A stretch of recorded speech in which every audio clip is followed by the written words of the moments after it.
Kita berbicara tentang penyatuan dengan alam manusia. Jika mau hidupnya selamat, itu harus bisa menyatu dengan alam. Seberapa besar efek bagi manusia jika manusia tersebut melupakan dan bahkan tidak menyatu dengan alam? Itu tadi seperti yang saya bilang dulu, ya kan? Ibarat ini sepeda pancal, ontel itu, ini ada capnya ya, iya kan? Ketika dia berjalan di lelumpuran, kan kotor nih, ya kan?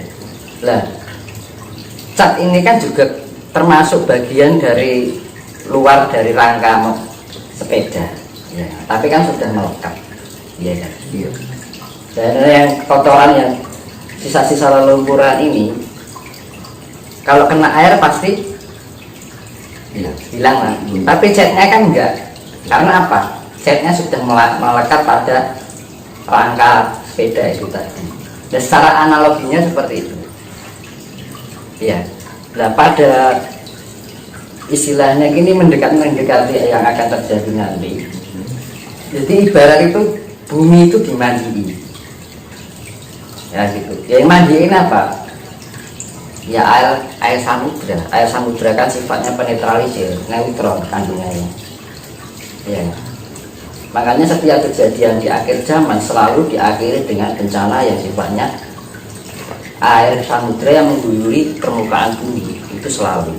Dan mana orang yang bisa mendekatkan diri dengan alam, ya enggak, istilahnya enggak kena. Ibaratnya cokro panggilingan. Cokro itu adalah roda yang selalu berputar dan berulang-ulang, roda waktu. Panggilingan, ya kita beranut. Yang namanya penggilingan ya kita akan tertindas nanti. Ibaratnya parigaya dapat diterim, ya, mencari bibit yang sepantasnya untuk dilanjutkan di pada kehidupan selanjutnya. Kalau kita tidak bisa pantas untuk pada kehidupan selanjutnya, ya sudah, ibaratnya akhir kuburan atau lemah gitu. Nah, sebelum hal itu terjadi, kenapa dengan adanya bencana ini, bencana itu berkali-kali bertubi-tubi nggak berhenti-henti? Sebenarnya itu secara nggak langsung alam itu mengingatkan dan ini wiwai cik podo abot mikir kabinnya wedine ora iso ite dan itu belum nanti sesuatu keinginan yang selalu membelenggu keinginan kita, ingin di rumah, pengen di mobil, pengen itu, seakan-akan itu hidup itu akan baik-baik aja dengan kehidupan dunianya, tapi alam berkehendak lain, ya.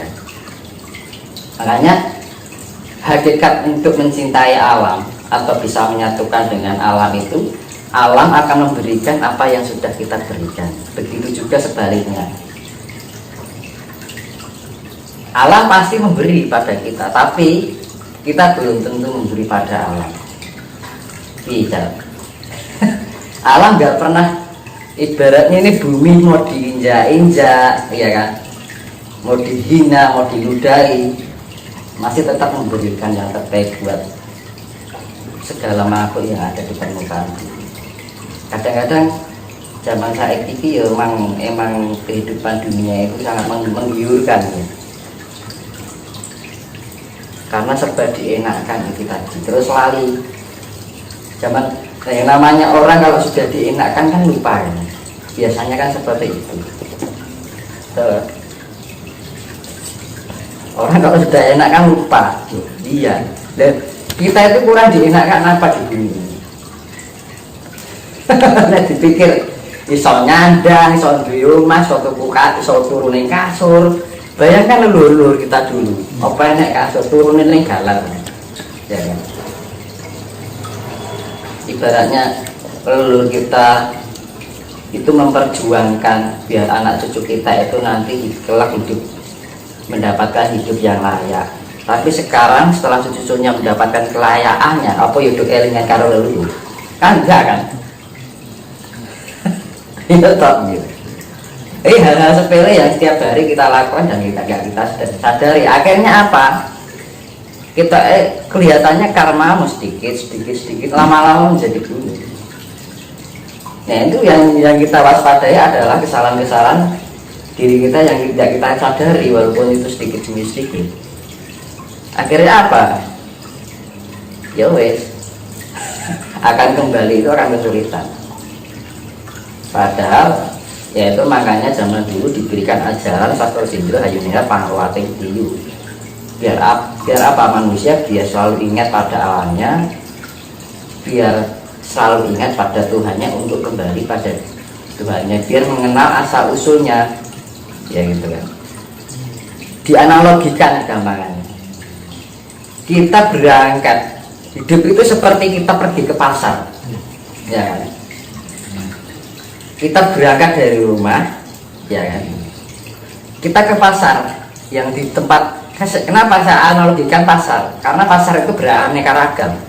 Ada yang baik, ada yang jahat, ada yang merah, ada yang hijau, ada yang macam-macam, ya kan.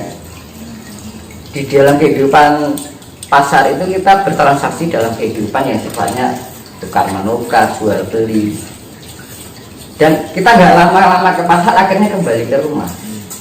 Analoginya hidup itu seperti itu, ibaratnya seperti itu. Kita dari rumah pergi ke pasar, nggak lama-lama ke pasar pergi ke rumah lagi. Itu pun kalau itu ingat sama rumahnya, karena kesasar begitu. Makanya kita harus tahu makanya kita harus tahu di mana kita harus kembali dan harus bagaimana, harus lewat mana. Lambangannya kan ngerti asal usul. Kalau kita nggak mau, kita berangkat tapi kita tidak mengenal asal usul, kita akan kembali, kita sudah nggak tahu jalan. Ya dengan mengingat asal usul ya kita ya harus tahu diri, yaitu tadi dengan pendekatan diri kita dengan alam, harus mempunyai jiwa yang penuh kasih sayang. Itu terkait dengan ini Mas, penyatuan dengan alam. Ada nggak treatment khusus yang harus kita lakukan setiap hari sebagai bukti penyelarasan atau penyatuan dengan alam? Apa yang harus kita lakukan? Yaitu kita mempelajari hal-hal yang sepele yang nggak kita sadari itu tadi. Contohnya kita minum aja ya, kita minum kita sadari, kita mandi kita sadari bahwa kita diguyur oleh air. Itu akan menambah energi itu sebenarnya, ya kan? Kita makan kita ingat makan. Terus jadi sebenarnya topong rame, ya di dalam kehidupan sehari-hari dulu, yang realita dulu aja, harus bisa merasakan bersyukur. Itu bagian dari perjalanan spiritualitas. Kenapa dibilang spiritualitas? Suatu sikap atau langkah untuk memahami segala perilaku kita sehari-hari, itu namanya spiritualitas.